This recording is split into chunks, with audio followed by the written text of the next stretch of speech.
10 धर्म हैं।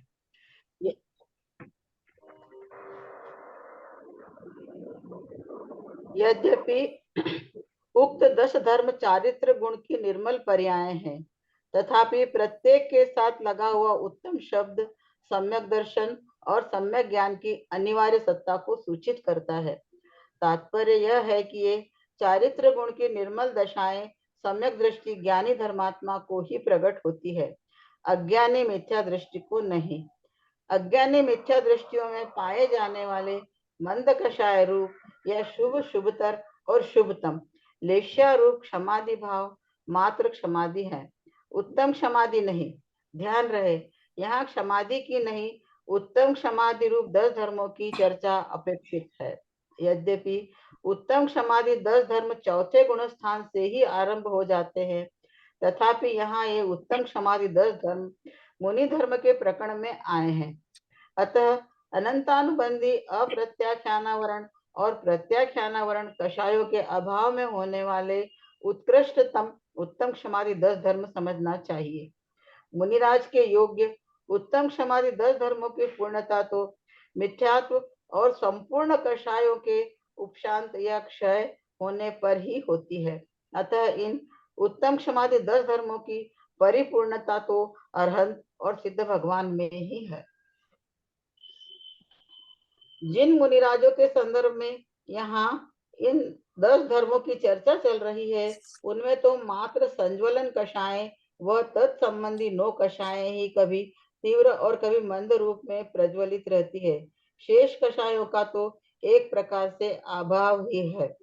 आरंभ के 4 धर्म तो 4 कषायों के अभाव रूप ही है। क्रोध के अभाव का नाम क्षमा, मान के अभाव का नाम मार्दव, माया के अभाव का नाम आर्जव और लोभ के अभाव का नाम शौच धर्म है। शेष धर्म भी मिथ्यात्व और कषायों के अभाव रूप वीतराग भाव रूप ही है। मुनि अवस्था में होने वाले उत्तम संयम, उत्तम तप आदि धर्म भी 3 कषाय चौकड़ी के अभाव पूर्वक ही होते हैं।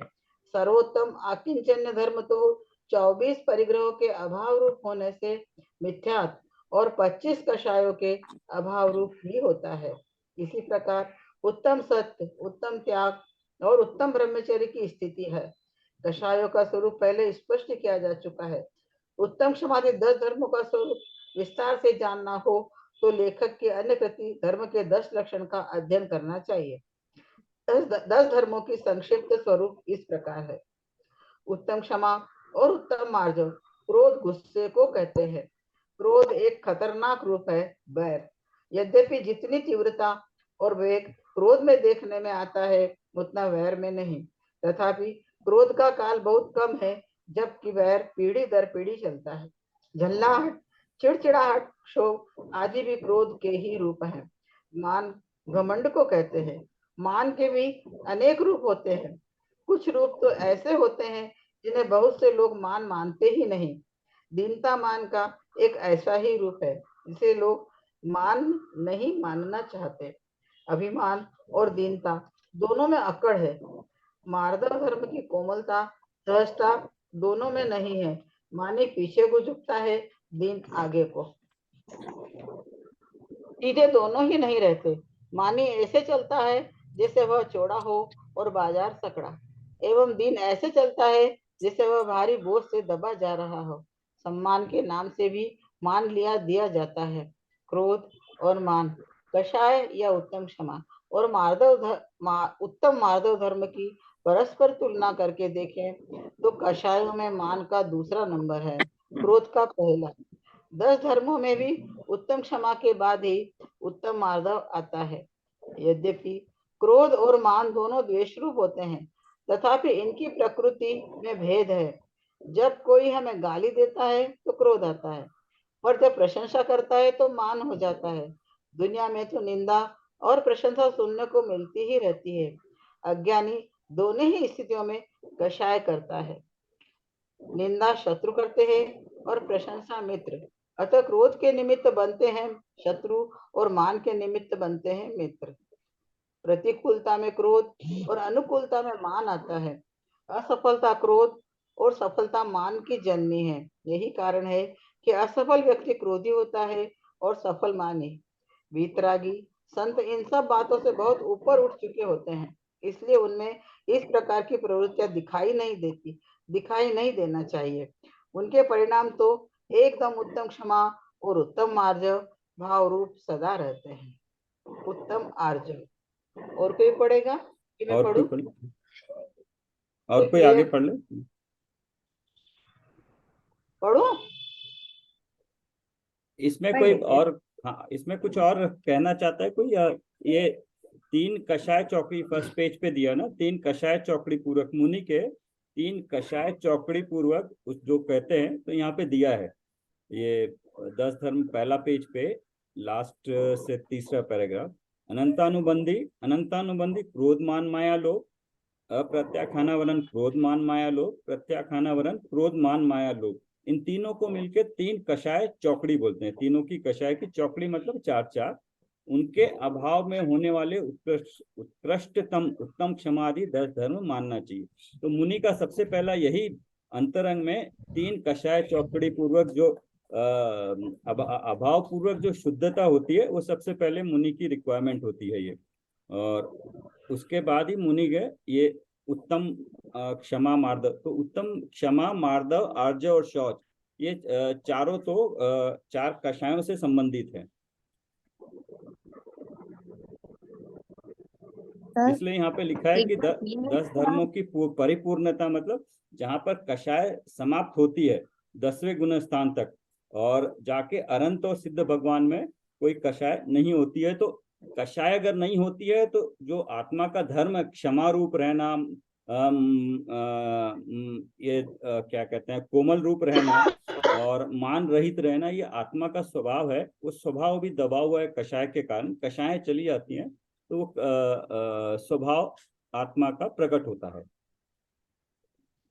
सर ये थोड़ा समझा देंगे क्या? अनुपम अच्छा, अप्रत्याख्यान और प्रत्याख्यान जो कषाय है ना, हाँ इसका थोड़ा सा डिटेल दे दीजिए ना। हाँ, कषाय चार तरह की होती है जनरली समझने के लिए। तो सबसे पहले होती है अनंतानुबंधी कषाय होती है, जिस कारण से हमें सम्यक्त नहीं होने देती है। तो सम्यक्त में मिथ्यात्व के साथ साथ अनंतानुबंधी कषाय का भी कारण होता है। और जब सम्यक्त होने के बाद व्रत नहीं लेने देना, वो अप्रत्याखाना वरण कषाय का उदय होता है, तो व्रत नहीं ले पाते हैं। और मुनि धर्म नहीं ले पाते हैं जब ये प्रत्याखाना वरण कषाय का उदय होता है। लेकिन संजलन कषाय के उदय के साथ मुनि धर्म हो सकता है।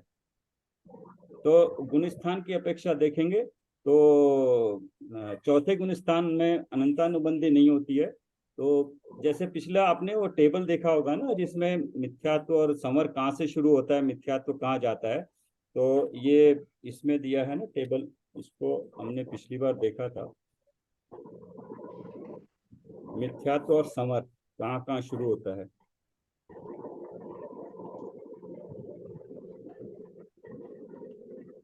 हाँ, ये टेबल वाली बुक में 186 पे है। मिथ्यात्व पहले गुण स्थान तक होता है, दूसरे से नहीं होता है, क्योंकि दूसरे में मिथ्यात्व चला जाता है, लेकिन कषाय उदय में रहता है, अनंतानुबंधी कषाय।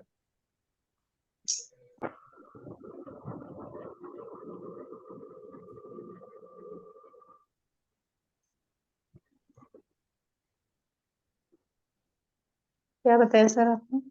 मिथ्यात्व जो है सो पहले गुण स्थान में ही होता है, वहां सेकंड गुण स्थान से मिथ्यात्व नहीं होता है। सेकंड में, थर्ड में, फोर्थ में, लेकिन सेकंड गुण स्थान में अनंतानुबंधी कोई ना कोई कषाय होती है। और चौथे गुण स्थान में अनंतानुबंधी कषाय जाती है तो सम्यक्त होता है। तो अनंतानुबंधी कषाय जाना मतलब अप्रत्याखान का उदय होना। और पांचवें गुण स्थान में अप्रत्याखान का भी अभाव होना मतलब प्रत्याखान का उदय होना। और मुनि दशा में सातवें गुण स्थान में तीनों का अभाव होकर संचलन का उदय होना। ये संजलन का सर कितने गुण स्थान में आपको? छठे सातवें में होती है। छठे सातवें में संजलन कषाय होती है। छठे में कहते हैं मंद होती है, सातवें में मंदतर, और आठवें के बाद फिर मंद मंद होती जाती है, मंदतम। ये संज्वलन कसाय होने से मुनि दशा प्रकट होती है ना? हाँ, मुनि दशा में ही प्रकट होती है। अच्छा। तो इसलिए 3 कषाय चौकड़ी का अभाव, मतलब ये 3 अनंतानुबंधी, प्रत्याख्यान और प्रत्याख्यानावरण के अभाव होने पर जितनी शुद्धता होती है वो मुनि की होती है। इसका मतलब सिर्फ संजलन का उदय होता है। और संजलन इनका जनरली कहते हैं अनंतानुबंधी जैसे पत्थर पे लकीर होती है, लकीर जैसे ना पत्थर पे। एक बार कोई इतनी कषाय इतनी होती है कि अपने आत्मा को स्वभाव को जानने का उसकी इच्छा ही नहीं होती है, जो भी है अगर निश्चय से देखे। और अप्रत्याख्यान मतलब जैसे रेत पे हो, मिट्टी में हो, वो मिट्टी में जहाँ लकीर खींचो तो कुछ दिन रहती है वो, लेकिन वो भी मजबूत होती है। उसके बाद सर आपने थोड़ा सा बोला, आपने अनंतानुबंधी वाला बताया ना, जिसमें मन ही नहीं होता पत्थर के ऊपर। अनंतानुबंधी में वो जीव जो है सो कुछ उसको इच्छा ही नहीं होती कि अपने आत्मा के बारे में जाने उसमें। और अप्रत्याख्यानावरण में जैसे जाना भी तो वो मिट्टी की लकीर की तरह होती है। और तीसरा होता है जैसे रेत में लकीर होती है, तो प्रत्याख्यानावरण तो होता है, लेकिन इनको अवधि भी दी है। अगर अनंतानुबंधी है या ऐसे 6 महीने तक हो तो अनंतानुबंधी, 15 दिन तक हो या 1 महीना 15 दिन या कुछ एक अंतर्मुहूर्त, इस तरह से टाइम भी दिया है। तो इन कौन सी कषाय कितने टाइम तक रहती है उसके बाद वो चेंज हो जाती है। तो संजलन में एक अंतर्मुहूर्त तक होती है, फिर बाद में वो चेंज हो जाती है। संजलन में पानी की लकीर की तरह होती है। तो जैसे मुनि को कोई क्रोध आता है तो क्रोध भी इतना निम्न स्तर का होता है, वो उनके बोलने में ही क्रोध निकल जाता है। पर मुनि महाराज को क्रोध होता है, संजलन कषाय का उदय होता है, तो उस भूमिका के अनुसार उनको क्रोध होता है, कषाय होती है। तो ये नहीं कह सकते हैं कि मुनि महाराज को देख के देखो क्रोध किया उन्होंने, आज किसी चीज पे लगता है कि क्रोध किया है, बट उनका क्रोध इतना मंद होता है कि वो एक समय के लिए होता है, एक अंतर्मुहूर्त के लिए, उसके बाद फिर वो भूल जाते हैं कि क्रोध किया था। लेकिन अगर बाहर से कोई जिसको ये पता नहीं है कि मुनिराज को संजलन कषाय का उदय हो सकता है 6ठे 7वें गुण स्थान में, तो वो तो फिर कुछ और समझ लेगा। और दूसरा ये भी है कि सम्यक होने के बाद भी हमें 4थे गुण स्थान में अगर अप्रत्याख्यान का उदय है तो उस भूमिका के अनुसार कषाय होगी हो। तो इसलिए कोई सोच ले कि सम्यक हो गया अब तो इसको कोई कषाय नहीं होगी, ये तो बहुत ही अलग होगा, तो ऐसा ये गलत होगा समझना। सर कषाय मंद तो होती होगी ना इसमें?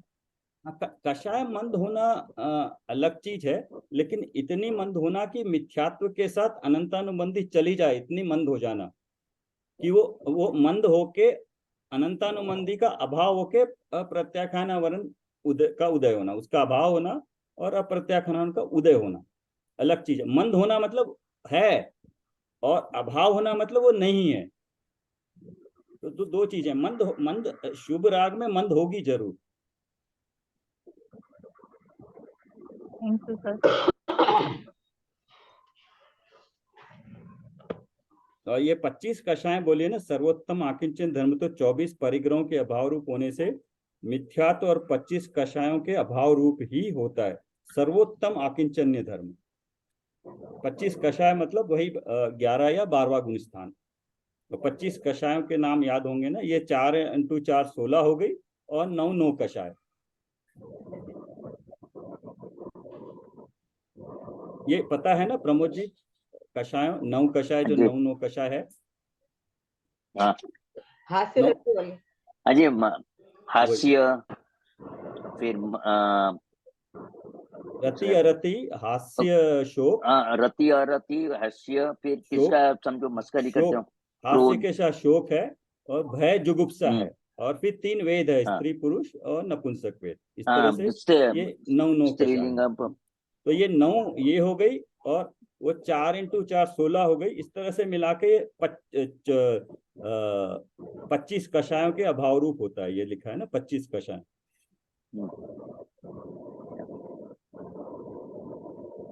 इसमें फिर इसमें क्रोध और बैर में थोड़ा डिफरेंस बताया है उन्होंने, अपनी किताब में ही बताया था। क्रोध कुछ समय के लिए होता है, लेकिन बैर है वो मन में चलता रहता है, काफी समय तक, काफी सालों तक या भवों तक चल सकता है भाव, किसी के प्रति बैर हो।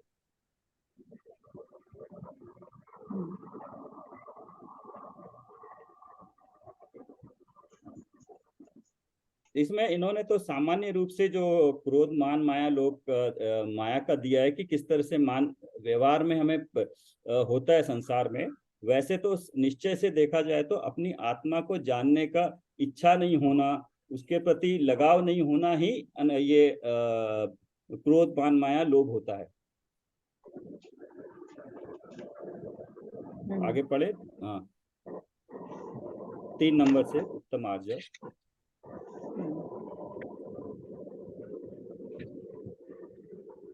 सुमन जी पढ़ रही हैं? हाँ पढ़े। हाँ पढ़िए। उत्तम आर्जव, तीन कषाय चौकड़ी के अभाव रूप सरलता का नाम उत्तम आर्जव है। आर्जव के साथ लगा उत्तम शब्द सम्यक दर्शन की सत्ता का सूचक है। उत्तम आर्जव अर्थात सम्यक दर्शन सहित वीतरागी सरलता। तीन कषाय चौकड़ी के अभाव रूप परिणमित मुनिराजों के ऐसा भाव कभी नहीं होता कि उनके मन में कुछ और वचन में कुछ तथा काय जीवन में कुछ और। उनकी परिणति तो कुछ इस प्रकार होती है। दिन रात आत्मा का चिंतन, मृदु संभाषण में वही कथन, निर्वस्त्र दिगंबर काया से भी प्रकट हो रहा अंतर्मन। उत्तम शौच, शुचिता अर्थात पवित्रता का नाम शौच है। शौच के साथ लगा उत्तम शब्द सम्यक दर्शन की सत्ता का सूचक है। अतः सम्यक दर्शन के साथ होने वाली तीन कषाय चौकड़ी के अभाव रूप वीतरागी पवित्रता ही वस्तुतः उत्तम शौच धर्म है। आत्मा की पवित्रता वीतरागता में है और अपवित्रता मोह राग द्वेष में। खून मांस हड्डी का उससे कोई संबंध नहीं। आत्मा को अपवित्र तो मोह राग द्वेष ही बनाते हैं, हड्डी खून और मांस नहीं, मलमूत्र भी नहीं। यद्यपि आत्मा को सभी कषायें अपवित्र करती है, तथापि मुख्य रूप से कषाय को शौच धर्म का विरोधी भाव माना जाता है। इस जगत में ऐसा कौन सा अधम कार्य है जो लोभी न करता हो। यही कारण है कि लोभ को पाप का बाप बखाना गया है।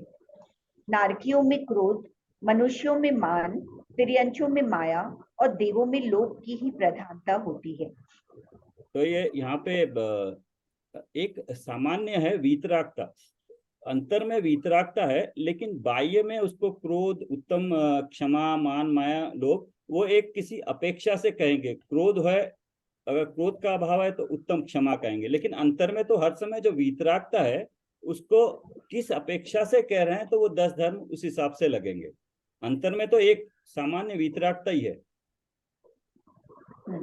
और ये चारों कषायों का मुख्यतः का है। अदरवाइज तो ये मनुष्य में तो चारों कषाय ही अंतर्मुख बदल बदल के बनती भी रहती है और उदय में भी आते रहती है। एक समय में एक ही कषाय नहीं होती, अंतर्मुख के बाद निश्चय से वो बदलती है। क्रोध, क्रोध से मान, माया से लोभ, तो कोई भी कषाय कंटिन्यूअस नहीं चलती रहती है अंतर में, चाहे वो हमारे पकड़ में आए न पकड़ में आए।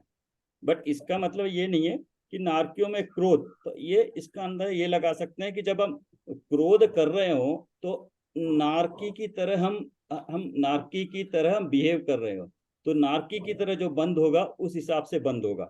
अगर हम इसको मोटे मोटे तौर में लें तो क्रोध मान मनुष्यों में होता है, तो तिर्यंचों में माया होती है। तो हम जब भी मायाचारी कर रहे हैं तो एक तरह से हम तिर्यंच रूप परिणमन कर रहे हैं, मनुष्य के होते हुए भी तिर्यंच रूप परिणमन कर रहे हैं। तो उस वक्त जो कर्मों का बंध होगा वो उसी हिसाब से होगा, फिर उसी के अनुसार होगा।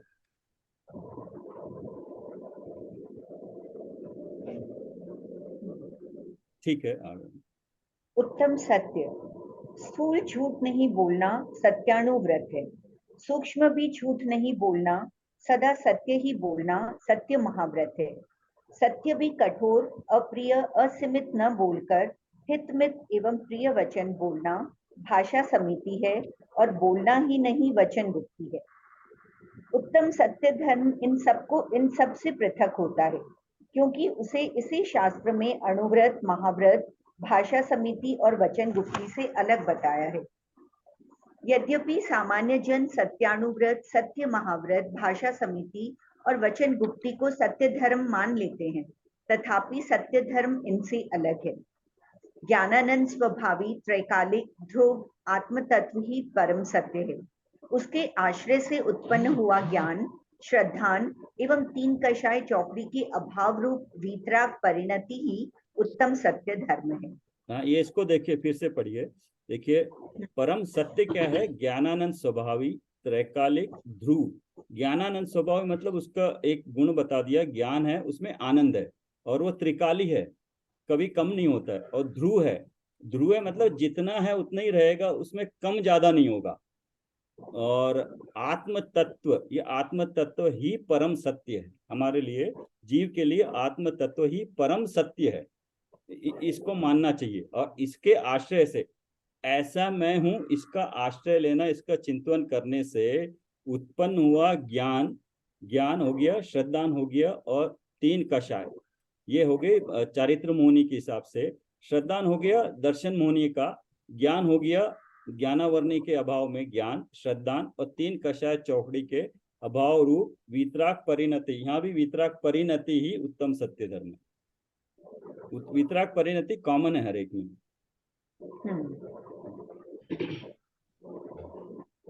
ठीक है। संयम, वीतराग परिणति मतलब सम्यक दर्शन को कह रहे हैं यहाँ पे। वीतराग परिणति मतलब सम्यक दर्शन एक एक ओनली श्रद्धा गुण के अपेक्षा से हुआ, लेकिन श्रद्धा गुण के साथ साथ ज्ञान में जो निर्मलता होती है, बाकी गुणों में जो निर्मलता होती है, उन सब को मिला के जितने भी गुण हैं उन सब में जो निर्मलता होती है, उसके साथ साथ, क्योंकि एक गुण बहुत आगे बढ़ जाए, बाकी गुण मिथ्यात्व रूप रहे या नीचे रहे, ऐसा नहीं होगा ना, सब गुण साथ साथ बढ़ेंगे, तो सब गुणों की इकट्ठी मिला के परिणति वीतराग परिणति हो जाएगी। मतलब सम्यक दर्शन जो है वो श्रद्धा गुण है, और ये वीतराग परिणति है वो श्रद्धा और ज्ञान गुण। और भी सारे गुण मिला के, और भी अनंत अच्छा। गुण है ना, तो हर एक गुण में भी उस तरह की शुद्ध परिणति, उस भूमिका के अनुसार शुद्ध परिणति हो रही है। Thank you. उत्तम सर संयम। आज एक मिनट सुमन सर, आज वापस कंटिन्यू करना है या आपकी क्लास है लक्की सर जी हाँ, की? आज क्लास होगी 9 बजे।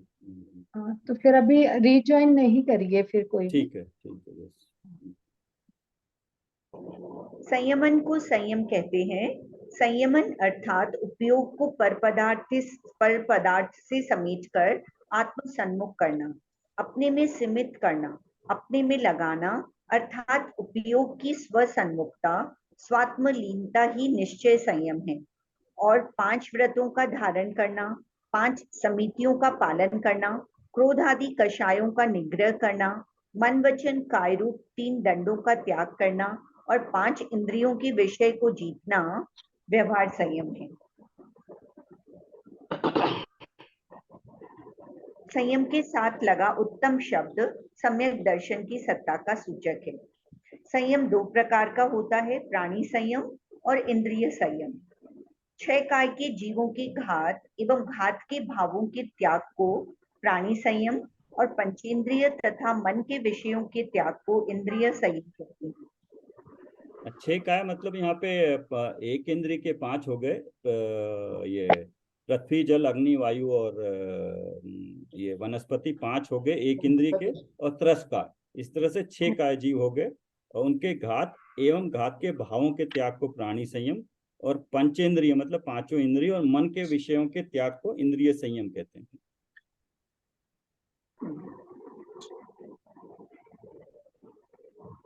उत्तम तप समस्त रागादि प्रभावों की इच्छा के त्याग द्वारा स्वस्वरूप में प्रतिपन्न करना, विजयन करना तप है। तात्पर्य यह है कि समस्त रागादि भावों के त्याग पूर्वक आत्मस्वरूप में अपने में लीन होना, अर्थात आत्मलीनता द्वारा विकारों पर विजय प्राप्त करना तप है। तप के साथ उत्तम शब्द सम्यक दर्शन की सत्ता है। सम्यक दर्शन किया गया समस्त तप निरर्थक है। सम्यक दर्शन के बिना किया गया समस्त तप निरर्थक है। मतलब करना तो चाहिए, शुभ में जो भी है प्रवर्त है या जितना भी व्रत तप नियम पालें, लेकिन हमें ये मालूम होना चाहिए कि सम्यक दर्शन प्राप्त करने के डायरेक्शन में ये होना चाहिए सारा काम। लेकिन अगर सम्यक दर्शन नहीं हुआ तो वो कोई कार्यकारी नहीं होगा।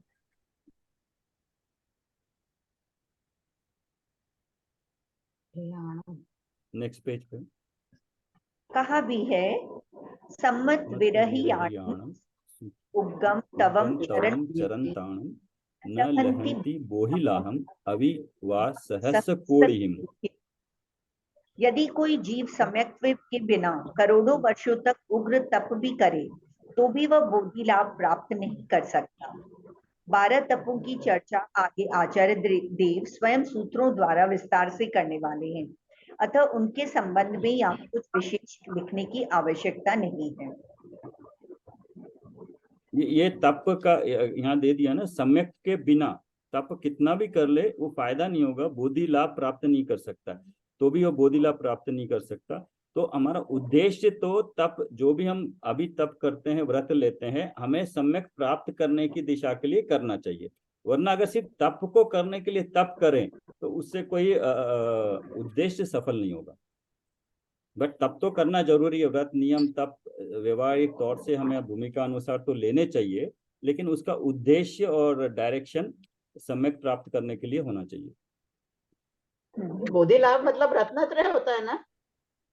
बोधि मतलब रत्नत्रय, यस, रत्नत्रय अपने रत्नत्रय हिसाब से होगा ना? रत्नत्रय है। आगे बोधि का मतलब केवल ज्ञान वगैरह भी होता है। उसके किस रेफरेंस में बोल रहे हैं? रत्नत्रय से लेके केवल ज्ञान भी हो सकता है। बाकी वो रत्नत्रय एकदम अपने के हिसाब से ठीक है। अभी हम अपने हिसाब से सोचे तो रत्नत्रय, यस। और जिसने रत्नत्रय हाँ, पा अपने लिया हिसाब से उसको आगे के लिए व्रत वगैरह तब केवल ज्ञान प्राप्त करने के लिए। एक और कर लेते हैं, थोड़ा 4 मिनट है। उत्तम त्याग निज शुद्धात्मा की ग्रहण पूर्वक बाह्य और अभ्यंतर परिग्रह त्याग धर्म का है। आत्मा में उत्पन्न होने वाले मोह राग द्वेष भावों का त्याग करना निश्चय त्याग धर्म है, और 4 प्रकार के दान व्यवहार से त्याग धर्म है। त्याग और दान का अंतर स्पष्ट करते हुए धर्म के 10 लक्षण में लिखा है, दान में परोपकार का भाव मुख्य रहता है और स्व उपकार का गौण, किंतु त्याग में स्व उपकार ही सब कुछ है। दूसरों के उपकार के लिए मोह राग द्वेष नहीं त्यागे जाते हैं। यह बात अलग है, अपने त्याग से प्रेरणा पाकर या किसी प्रकार से पर का भी उपकार हो जाए। त्याग खोटी चीज का किया जाता है और दान अच्छी चीज का किया जाता है। यही कहा जाता है कि क्रोध छोड़ो, मान छोड़ो, लोभ छोड़ो। यह कोई नहीं कहता कि ज्ञान छोड़ो। बहुत से लोग तो त्याग और दान को पर्यायवाची ही समझने लगे हैं, किंतु उनका यह मानना एकदम गलत है। ये दोनों शब्द पर्यायवाची तो है ही नहीं, अपितु कुछ अंशों में इनका भाव परस्पर एक दूसरे के विरुद्ध पाया जाता है। दान 4 प्रकार का कहा गया है, आहार दान, औषधि दान, ज्ञान दान और अभय दान। जब जरा उक्त चारों शब्दों में दान के स्थान पर त्याग शब्द का प्रयोग करके देखें तो सारी स्थिति स्वयं स्पष्ट हो जाती है। क्या आहार दान और आहार त्याग एक ही चीज है? इसी प्रकार क्या औषधि दान और औषधि त्याग को एक कहा जा सकता है? आहार दान दीजिए और स्वयं भी खूब खाइए, कोई रोक टोक नहीं, पर आहार का त्याग किया तो फिर खाना पीना नहीं चलेगा। दान एक पराधीन क्रिया है, जबकि त्याग पूर्णतः स्वाधीन। जो क्रिया दूसरे के बिना संपन्न न हो सके वह धर्म नहीं हो सकती। धर्म पर के संयोग का नाम नहीं, अपितु वियोग का है। कम से कम त्याग धर्म में तो पर के संयोग की अपेक्षा संभव नहीं है। त्याग शब्द ही वियोगवाची है। यद्यपि इसमें शुद्ध परिणति सम्मिलित है, परंतु पर का संयोग बिल्कुल नहीं। कुछ वस्तुएं ऐसी हैं जिनका त्याग ही होता है, दान नहीं। कुछ ऐसी हैं जिनका दान ही होता है, त्याग नहीं। कुछ ऐसी भी हैं जिनका दान भी होता है और त्याग भी। जैसे राग द्वेष, माँ बाप, स्त्री पुत्र आदि को छोड़ा जा सकता है, उनका दान नहीं दिया जा सकता। ज्ञान और अभय का दान दिया जा सकता है, पर वे त्यागे नहीं जाते। तथा औषधि, आहार, रुपया पैसा आदि का त्याग भी हो सकता है और दान भी दिया जा सकता है। दान कमाई पर प्रतिबंध नहीं लगाता। आप चाहे जितना कमाओ, पर त्याग में भले ही हम कुछ न दें, कुछ न छोड़ें, पर वह कमाई को सीमित करता है, उस पर प्रतिबंध लगाता है।